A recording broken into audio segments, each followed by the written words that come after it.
DNA. It's like a blueprint for life. It determines what you're like, what sex you are. How many sexes are there? 2.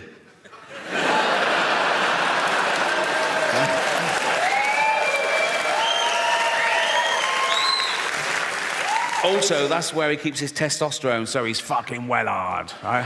And if you take a finger and flick a testicle, he's fucked. He's absolutely fucked. He's throwing up, he's on the floor, he's out of the game, absolutely kippered. Why are you putting it on the outside? For a laugh, just for a laugh. Artificial intelligence, the latest existential threat to humanity, the rise of the robots, so intelligent, they can teach themselves, they can teach each other, they can build each other, you know? Soon they know everything there is to know, and they hate us. Why wouldn't they, right? And they'll be so realistic, they'll walk amongst us, they'll go to work, right? You know when they're getting really human? When they start calling in sick. Mondays, I mean, they've learned all the tricks. They go, oh, I'm not coming in today. Why not? Oh, I'm fed up. What's the matter with you? They sort of scan social media. ADHD. Self-diagnosed. They'll be in HR all the time, won't they? Be like, Ryan in accounts is robophobic. What would he say? Call me a whiny plastic cunt. I think we should be allowed to insult robots when it's happened, you know, because we've made them to make our life easier, and that would get things off our chest, because it's bad enough, isn't it, with real people, you're getting in trouble, saying the wrong thing, people taking things the wrong way now, like, oh my God, oh, I made fat Linda cry today, oh, what happened? I just shouted out to her, then I remembered we only call her that behind her back. I'm sure people didn't used to get offended all the time when I was little. I might be remembering it wrong, but not grown-ups, not your parents, not your grandparents. They grew up dodging bombs and their firstborn having polio and the menfolk dying at 50 of lung disease. They could take a fucking joke, right? It was all about the wind-up. I used to wind up my mum all the time. This is a true story. When I went off to university, after about a week, I phoned home. My mum answered. She went, hello? I went, it's Ricky. She went, you all right? I went, not really. I'm in hospital. I think I'm blind. She went, what? I went, no, I'm only joking. Right? She went, you silly bugger. She went, I could have had a heart attack. Right? And she's right. She could have had a heart attack. And I knew that. That's how committed I am to having a laugh. You're welcome. You're welcome.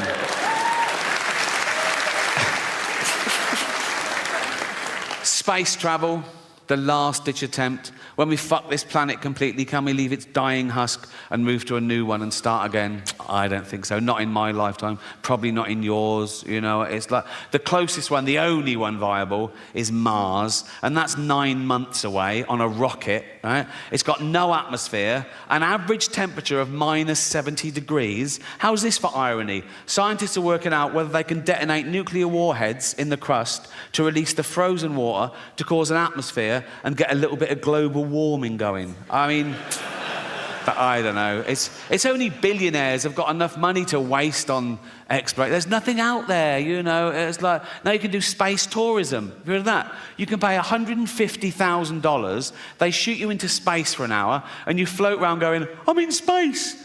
I mean, we're already in space. Earth is right in the fucking middle of space, right? It's the best bit of space there is. It's got car parks and cinemas. It's like there's nothing else to see. It's like living in London and going, I wonder what Coventry's like. You don't...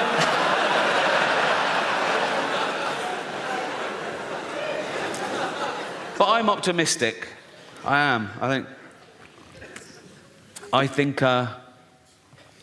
people care about the planet deep down. I think it's just that most people on the planet don't realise that most people on the planet are destroying the planet. Most people don't realise that in my lifetime, we've wiped out 70% of all animal populations. And what's left en masse on the earth of animals is 36% human, 60% farm animals just to feed humans, and 4% wild now. People don't realise that we have to tear down entire rainforests, the lungs of the earth, just to grow grain, to feed these cows, to feed us. We steal grain from third world countries because they want hard currency. They can't even feed their own people. We take their grain, feed our cattle. Meat eaters. If you eat meat every day, if you gave up 1 day a week, we'd feed another 100 million people. But I think people care. It's out of sight, out of mind. Think of the animal that most people know, their dog. They love their dog. They wouldn't let anyone hurt their dog. And a dog is a cow, is a sheep, is a deer. People love their dog so much, they won't even watch a fictional thing where a dog gets hurt. And I get that. There's a website, it's a real website. It's called doesthedogdie.com, right? And it was set up because people would watch a film or a program with a dog in it, and something would happen to the dog, and they'd turn it off. It would ruin it for them. It would ruin their day, right? So this website was set up. You could go to it, you could put in any film or TV show and ask, does a dog die? And someone would answer you, no, or whatever. And it's become a thing for anyone's phobias. Anything you don't want to see in a film, you just look up the film and they answer your question, right? So I looked up one film on here, Schindler's List.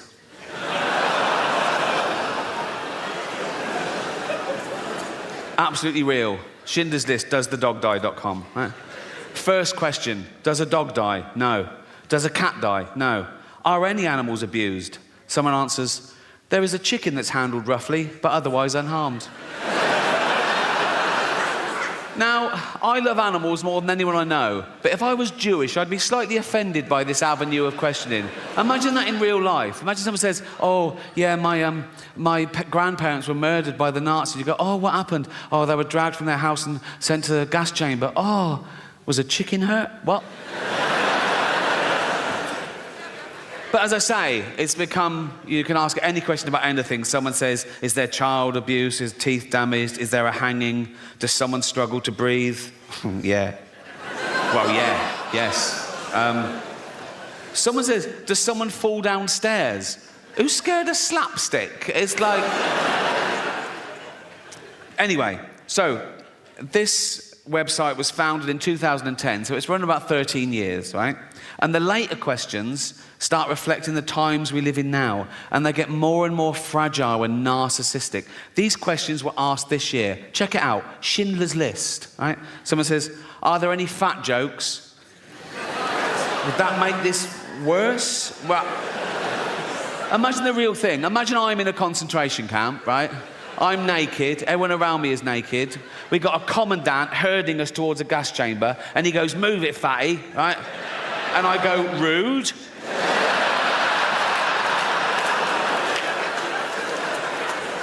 No, that has ruined the whole experience, if I'm honest.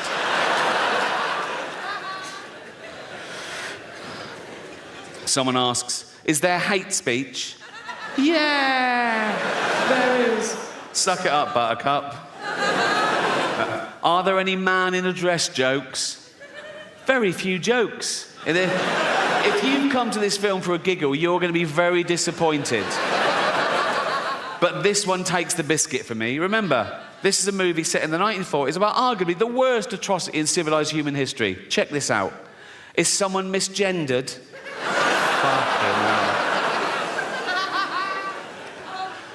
This is quite sweet. Is there any anti-Semitism? Yeah. This is pretty much the mother load, right? Forget Kanye. This is off the fucking charts. Don't do that when you're talking about this. Fuck's sake. I was doing the graph. I was doing like that.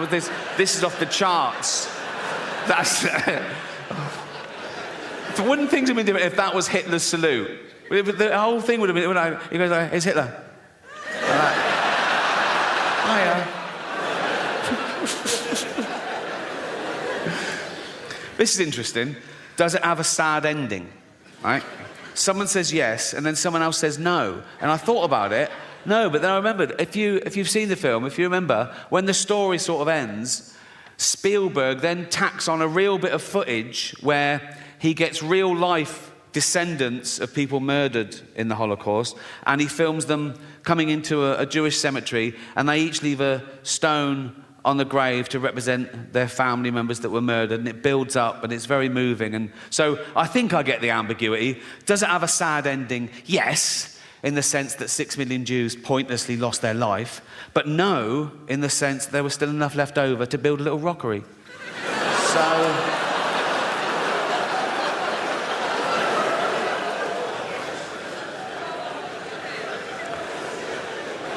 I asked one question myself on this. Is James Corden in it?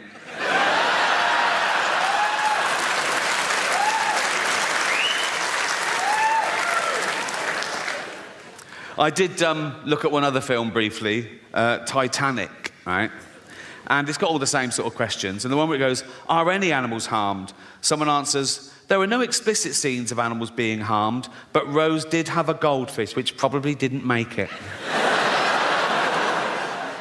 I think the goldfish in the bowl on the sideboard when the boat hits the iceberg, and he's all like that, right? And people are running around going, we're going in the water. And he's all smug then, and he's going, don't worry about it.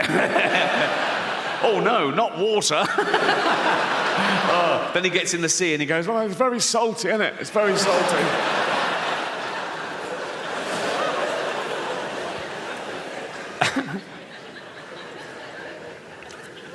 I'll leave you with a true story. It's still on the theme of does the dog die? When I was 7 years old, my mum took me to the cinema to see a film called Old Yeller. Beautiful film, yeah, made in the late 50s and sort of set in the Wild West on this homestead.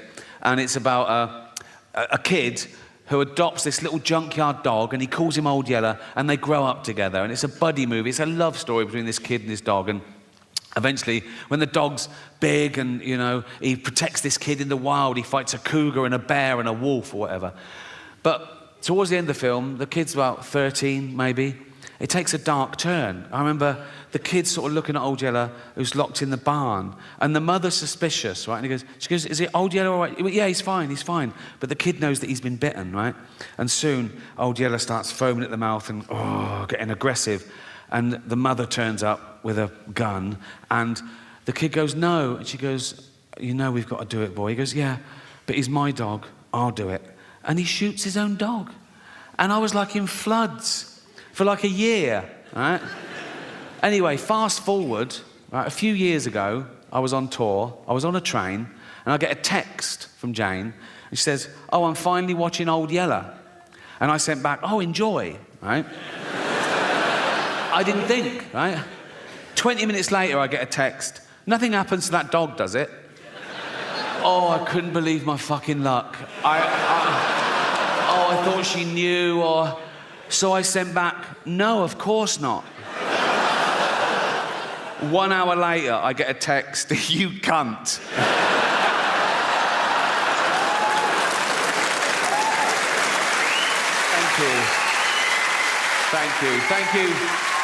Thank you very much. Cheers.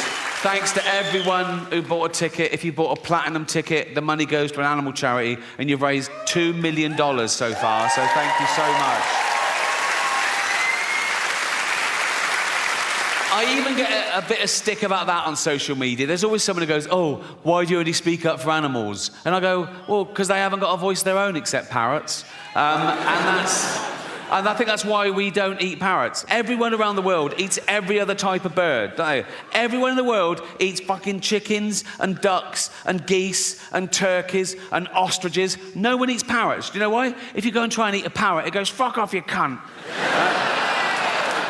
So speaking up really does work, right? And that has sort of been one of the themes of the show, because I know in the real world, in normal jobs, everyday life, you get in trouble. People tell you off for saying certain things or thinking certain things or even laughing at certain things, right? They say you're bad for laughing at that. And some of you take it to heart. You go, oh my God, am I a bad person? No, you're not. One, you can't choose your sense of humour. You can't, it's involuntary. And two, that's exactly what humour is for, to laugh at bad shit, to get us through it, right? And...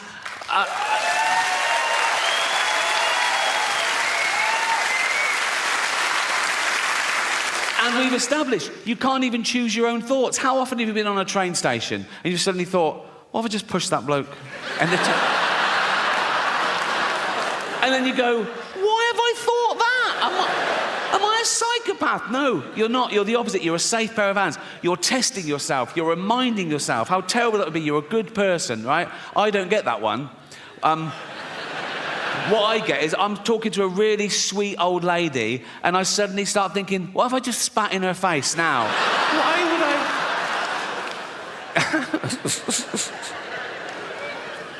I... Another theme of people say, oh, it's selfish to not have children. How can it be selfish to not bring a life into the world that doesn't exist on any level? It's not as a long sort of cabinet full of potential ghost fetuses going, we want to be born, right? But I've thought about it, and there's 3 reasons I don't have children, okay? 3 main reasons I don't have children, and I'll share them with you. Okay, here they go. 3 reasons, right? 1, there's millions. The world's overpopulated. No one's sitting around going, oh, Rick's not having kids, we're going to run out. 2, kids are scroungers, aren't they? I mean, from day 1, it's all me, isn't it? Feed me, clothe me, pay for my chemotherapy.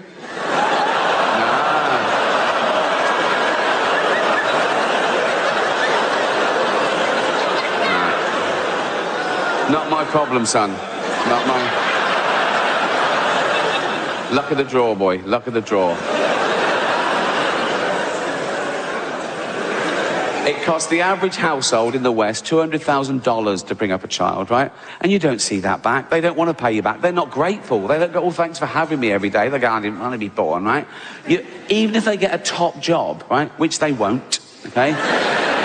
You'll never see that money back, right? They just put you in a home, okay? And my kid, he'd be born into ridiculous wealth, wouldn't he? So... he'd be a little cunt.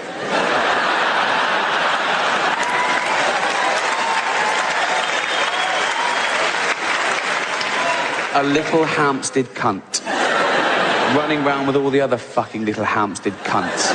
Being all Hampstead and cunty. I'm a little Hampstead cunt. Yes, I know, yeah. These are my little cunty friends. Yeah, I know, it's obvious. Well, I can tell from your little fucking cunty hats that you're little Hampstead cunts, you little posh Hampstead. And on the one hand, he'd know he was a little fucking Hampstead cunt. I'm a little Hampstead cunt. Yes, we know, everyone knows, right? He'd know that, right? And on the other hand, he'd know that he could never live up to being as brilliant as his dad, right? I'd say, you know, I worked my way up from nothing and I gave it to you and you're just a little useless Hampstead cunt. You'd go, yeah, and that would probably prey on his little mind a bit, wouldn't it? Like, 11, 12, he'd sort of be a naughty boy, run with the wrong crowd, try and get out from under my shadow, right? And then he'd turn to drugs, and at about 13, he'd come home and he'd overdose on my Afghan rug. 20 grand, that was, right? And as he was there, right, convulsing and throwing up his fucking lungs, right, and with his little posh, high-pitched fucking death rattle, right, his little fucking dying words, he'd go, do you love me now, Daddy? No, I never did, and that's why you're never going to be born, you useless fucking junkie Hampstead cunt.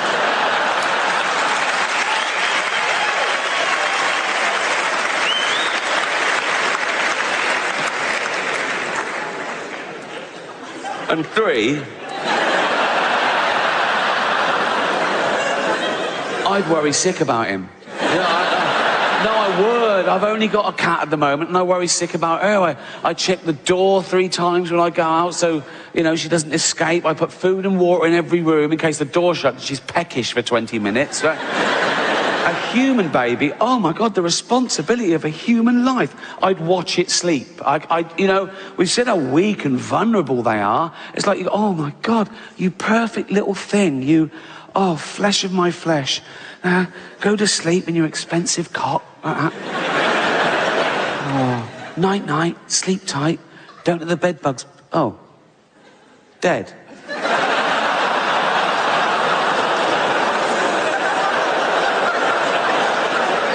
Yeah. Just... Why? Why is it dead? It's just fucking dead. Look.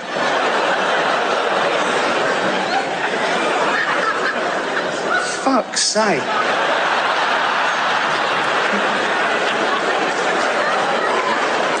Fucking hell. What a fucking waste of time that was. Fuck's sake. Embarrassing. Jane?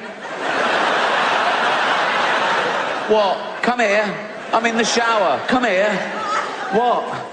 Fucking dead already. I just fucking hell, Jane.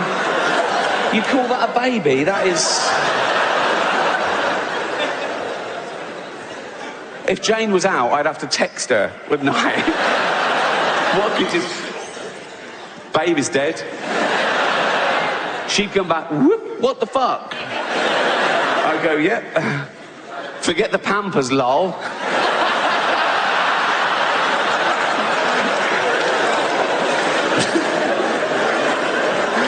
No, but even if it made it through the terrifying cot years, right? And then it was a toddler running around head height to my antique tables with their sharp edges. I have to pad them so it didn't run into it and fucking cave its head in and die. And then the social services come round. They say, is this your child, Miss Gervais? And I go, yeah. And they go, what happened here then? I go, it's a fucking idiot. I did think of adopting for a while, a little third world child, because that would tick all 3 boxes, wouldn't it? You know? You think of it like, 1, right?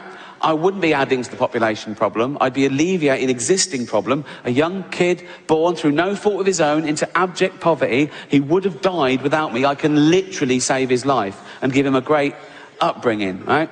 2, he would be grateful, wouldn't he? He'd want to pay me back, wouldn't he?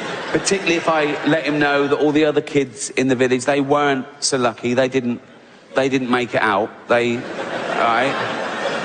I'd tell him that early on, so he really bucked his ideas up, right? I'd go, Tundi, come here. Come here. Yeah. Go and pop a shirt on. You're not in Africa now, mate. That's better. Yeah. Tundi, yeah. Water straight out of a tap, and yes. Yeah. No, it's not free. It's Hampstead. There's a little of, you know, but. Yeah, of course it's safe. Safe, fresh drinking water. Have as much as you want. Have a bucket full. Straight out of that fresh drinking water. There you go. Go and clean the car. Go on.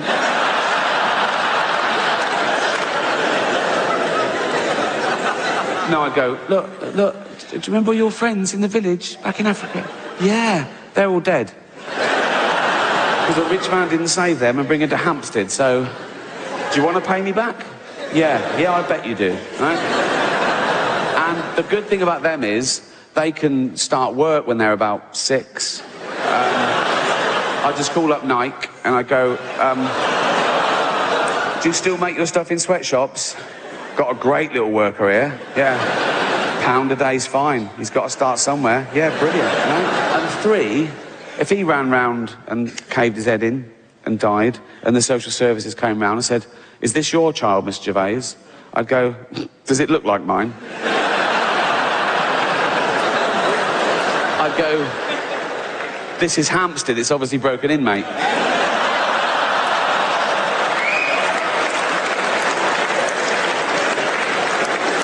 That's why I don't have kids. But even though I don't have children of my own, people still show me photographs of theirs, like I give a shit, you know? I don't mean my own family, they've given up, right? I've got older brothers and sisters, they've all had loads of kids, their kids have had loads of kids, and their kids are having kids. It's like a pyramid, there's about 50 of them. I don't know all their names, I see them at Christmas. They come running over, Uncle Ricky! They know I've got a bit of cash. And they go through my pockets and fuck off. It's like being mugged by mice, right? No, I don't mean now, I mean strangers, right? So I can be busy, I can be working, I can be on the set of a TV show or film or something. I can be stressed, I can be producing it or directing it. And you get someone who comes in for one day, like he's got one line or a stunt man. They come over, they introduce themselves, and I go, oh yeah, good to have you, I'll be with you in a minute. Then they hover, right? And they say, busy? I go, yeah, yes, yeah. I go, oh, you working the weekend? Not filming, but I'll be in the edit or something. So yeah, and they go, oh, taking my youngest to ballet lessons. Oh, great. Yeah, she's 8. No. I got a photograph of her here. I want to go, oh, you know what? Show me if she goes missing.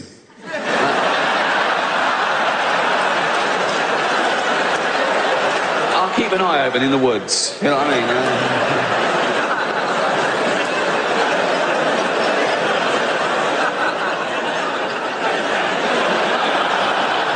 But But you've got to go through the whole polite rigmarole. You've got to go, oh, she's beautiful. Yeah. It's got to be that long. Too short and it's awkward. They know. You go, yeah, right. Oh. Too long and it's like, oh.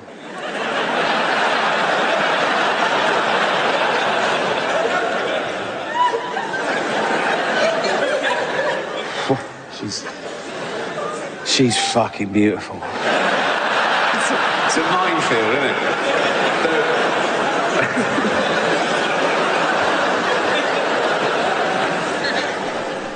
I'm not out of touch. So, I don't know how humanity will end, as I say. There's a long list, everything from, I can't believe nuclear wars back on the table, after all we've learned. But I think maybe the rise of the pandemic where parasites and microbes and bacteria and our antibiotics fail, or maybe those things that happen, but we're sort of evolved through it. Like, we'll find out there's pockets of sort of mutant people around the world that are slightly resistant to radiation and slightly resistant to microbes, and we'll sort of start again. Because we don't really understand the mechanism of human evolution since civilization, because it's never been based on, you know, survival of the fittest, where fittest meant just the biggest, strongest male gets to pass on his genetic material. There's other paradigms, right? Nature is brutal. Sometimes it is the biggest, strongest male that gets the female, and even then, she has a litter. If there's a runt, she goes, fuck it, kill that, eat it, share it out amongst the rest of us. Now, we don't do that in human society. We go the other way. We spend more time and care and attention on the weak and the vulnerable to give them a chance. Like, if you're a father and you've got 2 kids, you've got little Timmy, who's 6, right? You've got Jack, who's 8, and you go to little Timmy, you go, Timmy, what do you want for Christmas? And he goes, motorised wheelchair. Ah, I promised Jane I wouldn't do the voice, and I fucking forgot. It's too late now, isn't it? What do you want for Christmas, Timmy? Motorised wheelchair. Right, well, they start at $2,000, so fucking hell. What do you want, Jack? Just a tennis racket, please, Dad. Oh, good lad. Oh. How is your tennis? Best in the school. Oh, you... Also a ramp. Fuck me. What, so now we're doing fucking building work at Christmas, are we? Fuck me. Oh, sorry, Jack, can't afford your tennis racket. We've got to spend all the money on a ramp and a motorised wheelchair for this money-grabbing little fucking... Why do you need a motorised one? No arms. That's fair enough. That is fair enough. I can tell some of you feel a bit uncomfortable laughing at little Timmy, who's a little 6-year-old lad. He's got a funny little voice because his chest is all fucked. Got no arms, no legs, just like stumps, right? But let me tell you something about Timmy to make you feel better about yourselves. He's a fucking racist. Yes. Horrible little shit, he is. You little fucking bigot. You disgusting little fucking racist, you racist scum, you filthy little fucking, you fascist, you fucking, you disgust me.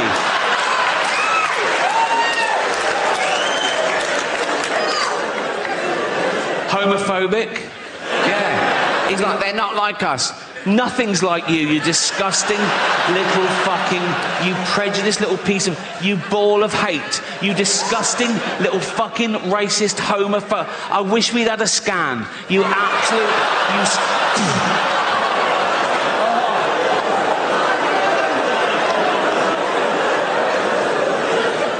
you... Misogynist? If he could, he'd rape. There's your little Timmy. But things happen with age. But it's good and bad. I'm at that age now where it's totally acceptable for me to back in a lorry driver I've never met before. Do you know what I mean? If you're 20 and really skinny, they go, fuck off, mate. But I can go, you're all right, you're all right. Go on. Whoa! Be careful, plods around the corner.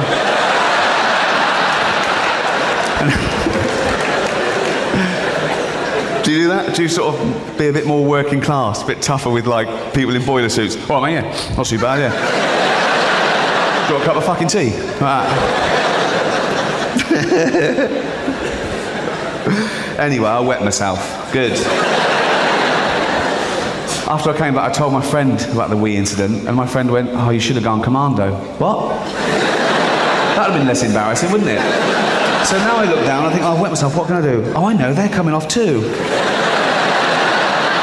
That's as dry as a bone, Doc.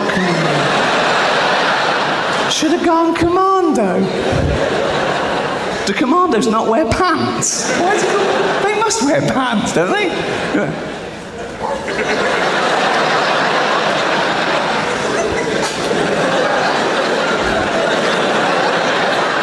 Why aren't you wearing pants?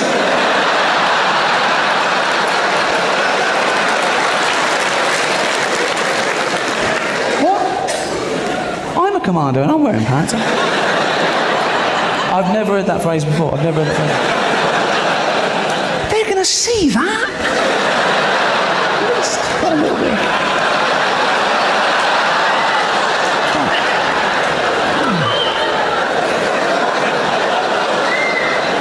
Should have gone commando. But I am a little bit overweight myself, and I never worried about it before I was famous. And I'm not vain now. It's that you read about yourself and the papers need an adjective. They can't just say, Ricky Gervais, comedian. They say things like, Ricky Gervais, tubby comedian. Why say that? Why? Don't give them clues. Let them make their own minds up. One said, rotund comic. Rotund? That's like a giant wombat. I'm not rotund. I've been referred to as a chubby funster. That's a gay porn star, isn't it? It's me, the chubby funster. I was jogging once with my iPod. Yeah, looking good. Paparazzi got me. Full page in the Sun the next day with the headline, iPodge you. Cheeky bastards. Dawn French has had a go at my weight. What? Oh yeah. Oh yeah. French and Saunders Christmas special last year. I love French and Saunders. I think they're great. I've liked them for a long time. I think they're really good performers. And I was watching this at home. Sketch comes on. Bubbly Dawn knocking on the door of a house. Inside is Jennifer going, "Who is it, please? Yes, who is it, please? It's me. Who's me? Me, the little fat one with the big ego." She opens the door. "Oh, I thought you meant Ricky Gervais."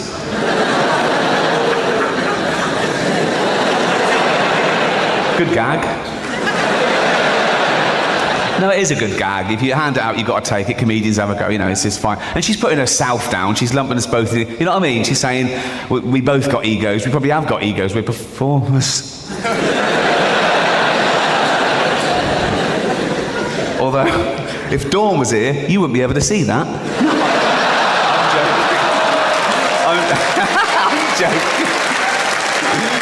I'm joking. You'd be able to see some of it, wouldn't you? But it would spell Roy. Oh dear. She started it. No, she's putting us both down. She's going, we both got egos and we're both fat, and we are both fat. Different categories though, isn't there? There's different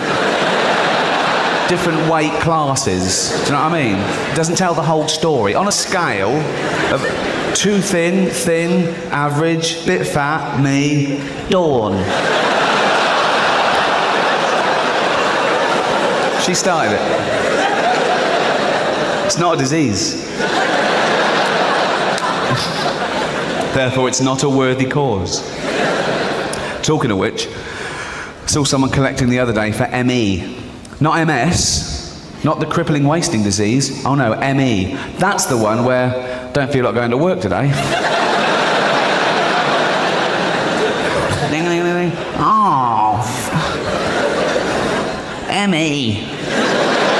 I apologise to anyone who suffers from ME. You're not going to have a go, are you?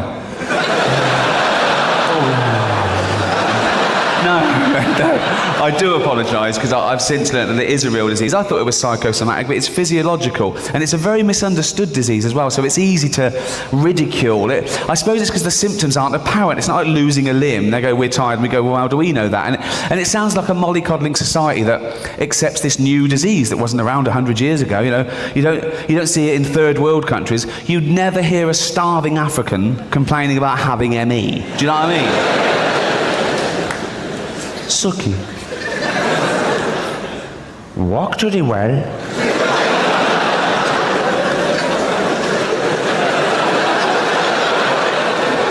This is not racist, okay?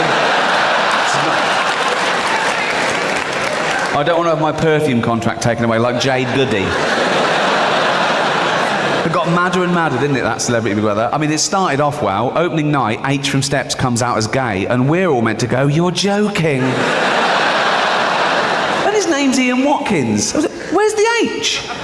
All these years, that must have just stood for homosexual. He was trying to give us clues, wasn't he? He was trying to come out. Or, what's your name? Or just call me H.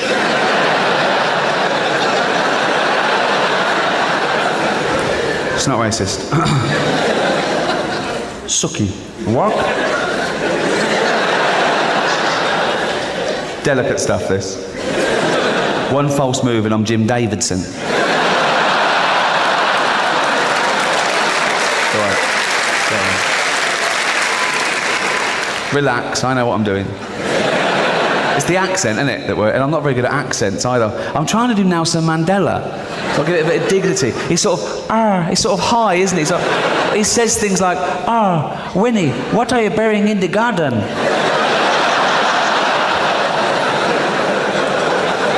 It's not racist, it's fine, isn't it? It's an impression. People are very worried about that, aren't they? They go, is that racist? Can you say that? Well, we've taken the wrong way, particularly this year, because it's 200 years since the abolition of slavery, so awareness is heightened. But that wasn't the end of racism. It was still inherent in society as late as the 50s and 60s in England and America. And one incident sparked off the civil rights movement.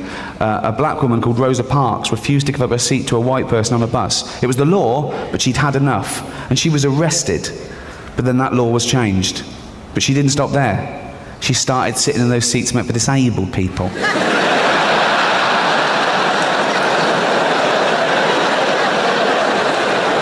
Unbelievable.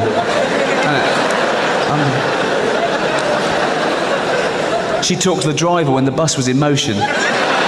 What is politics? What? The phone signal where I live in Hampstead is shit.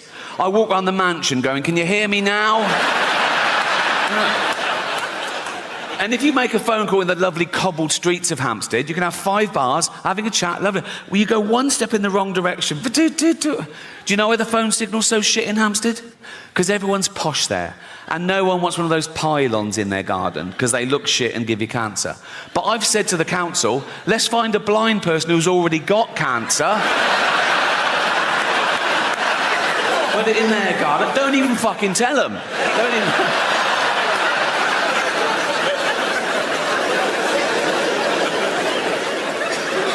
But never mind inanimate objects, people annoy me the most. Oh, I say this once a day as well. I go, there's always someone who fucking ruins it. Do you know? Like, what? We were on a flight to San Francisco a while ago, me and Jane, right? We took off, right? First class, seatbelt signs, ding, drinks are served, lovely.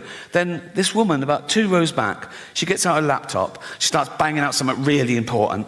She's wearing fucking bangles. They're like smashing it's driving me... It sounded like fucking Morris dancing, right? It was driving me... But I know it's not illegal, you know, I can't go over bangle police, so I just have to suffer in silence and hope we crash. That is how I get over things now. If someone's really annoying me, I just sort of stare at them and I just imagine us both dead one day. And it's sort of... Like here I was thinking, imagine the pilot going, we're going down, the plane was going down, right, we're going to die. And I look over it and she's going, and I go, and then the plane just smashes into a mountain and we're all fucking burnt. But I live 1 second long enough just to look over and see her totally fucked. Whatever gets you through, you know? So we got to San Francisco and we went on a little day trip. We went to this place called Sausalito, this lovely little harbour town. We're walking around sightseeing, but about 11 a.m, because of the jet lag, we were starving. We thought, we need lunch. So we found this restaurant that was open at 11 a.m, empty, of course, which is my idea of a perfect restaurant, empty, right? We sat by the window. We were looking out over the bay. There was a sea lion bobbing round, a pelican landed. The waiter brings our food. Then suddenly, in all that peace and perfection, out of the kitchen doors comes a busboy, and he just stands in this empty restaurant, and he goes,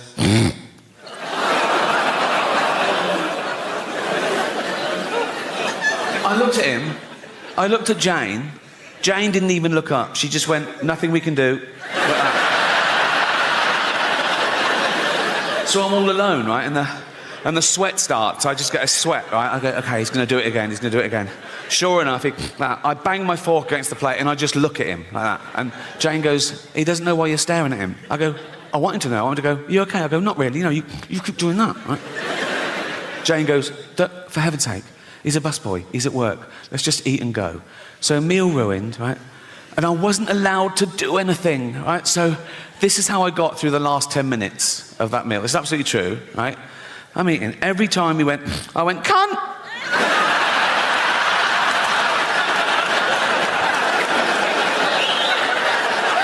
That is what you get. That is what you get. Things, which just isn't true.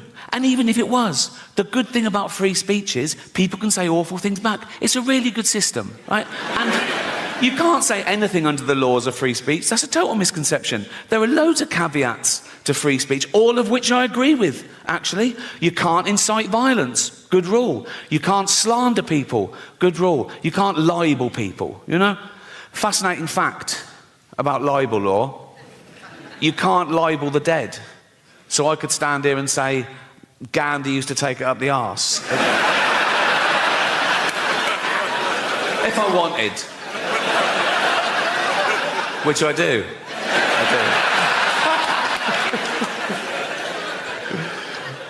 But free speech is the most important human right there is. It's the right from which all other rights come. Without free speech, you couldn't have human rights, you know, and we've got free speech, in theory, in this country, for a little while longer.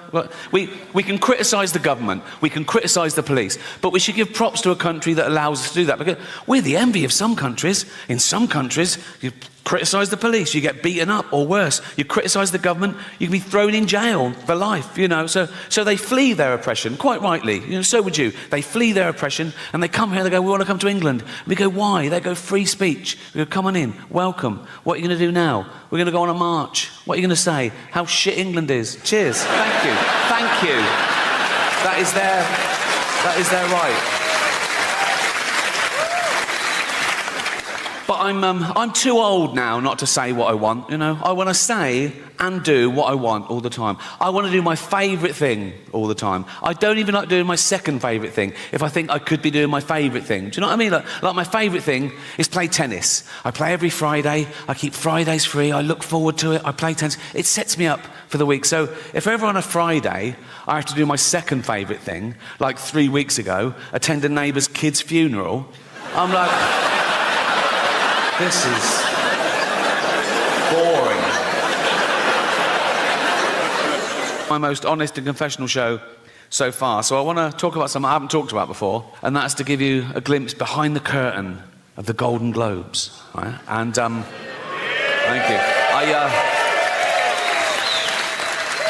I last hosted the Golden Globes in 2020. It was the 5th time over a 10-year period, and I liked them more and more, and the last one was my favourite, because the world changed in that 10 years. You know, like the first time I hosted them in like 2010, the press of America, they hated me. Right?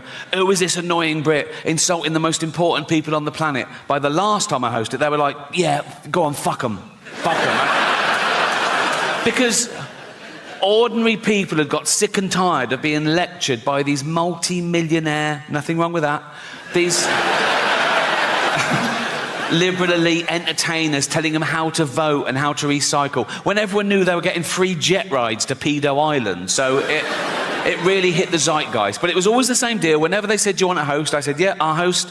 I said, but I'm going to write all my own jokes, which was unheard of, apparently. I said, I'm going to write all my own jokes, and I'm not going to rehearse, so you can't hear the jokes beforehand, you can't cancel any. And they let me do that. I did have to show a lawyer the jokes about an hour before to make sure I hadn't broken any laws, and I never had, because I know the law. Sometimes the lawyer would go, are you sure you want to say that? Right? And I go, is it legal? They go, yep, technically. I go, let's do it. Right? I've never had a joke stopped by the Golden Globes. That says something about them, to be fair, right? So, anyway, thank you. This last time, they said, oh, you've got to see the lawyer the day before now. I went, OK, great. So I was driven to the Beverly Hills Centre, and they're all setting up, right? And the photos of the A-listers are all in their chairs. I go, oh, there's Brad, there's... In society these days, actually a paedophile is the worst. Goes paedophile, then racist. A racist paedophile is the worst. If I met a racist paedophile, I'd go, fuck the little black ones too, you bigot. You know?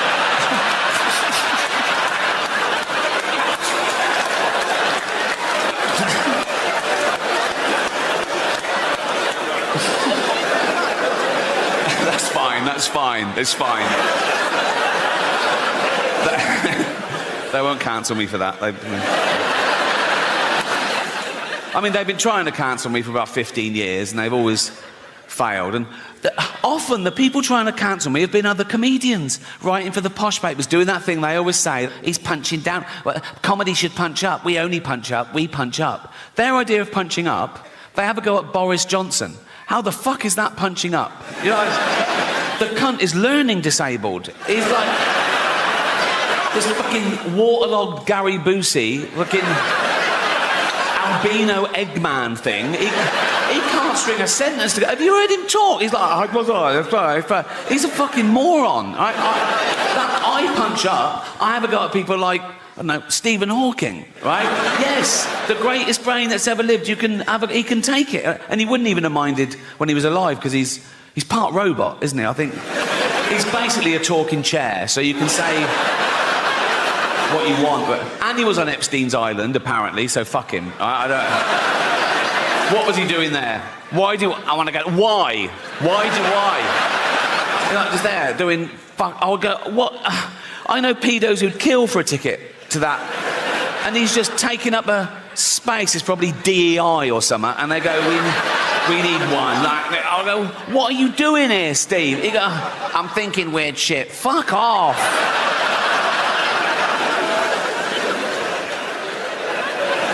That is probably a hate crime. That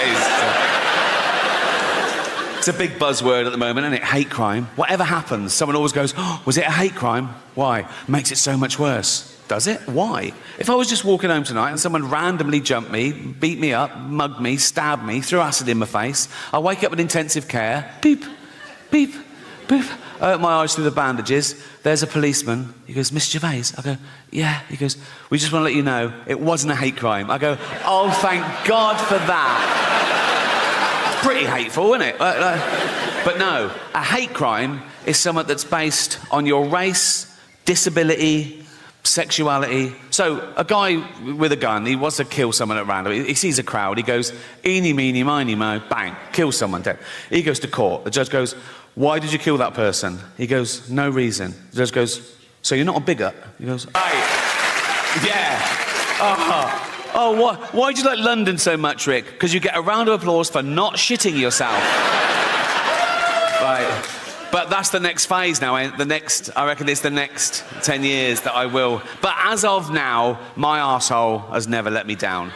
Very underrated, the human arsehole. Everyone goes, oh, the human brain, the greatest computer known to man. Oh, the human liver can regenerate itself. Your arsehole is working 24/7. Even when you're asleep, it's like that. You're not coming out. You're not coming out. You're not coming out. Nope. You're not coming out. And you're not coming in.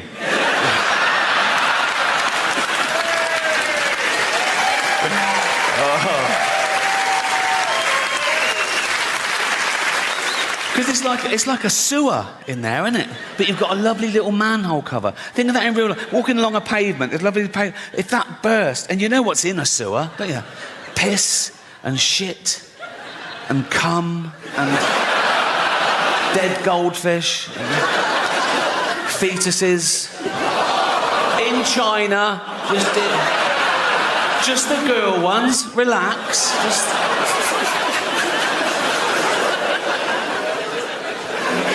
I'm at that age now as well, because I'm in entertainment. People say, oh, you can have a facelift. I go, no. Have you seen facelifts? They're still just that. You know what I mean? You go to the doctor, and the doctor goes, do you want to look old or Chinese? You know, it's like...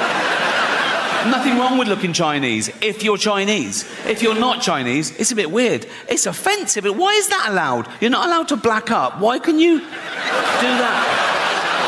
Maybe there are terms and conditions to make sure you're never that racist. Like the doctor goes, right, we've done the eyes, but never leave the house in a little lampshade because...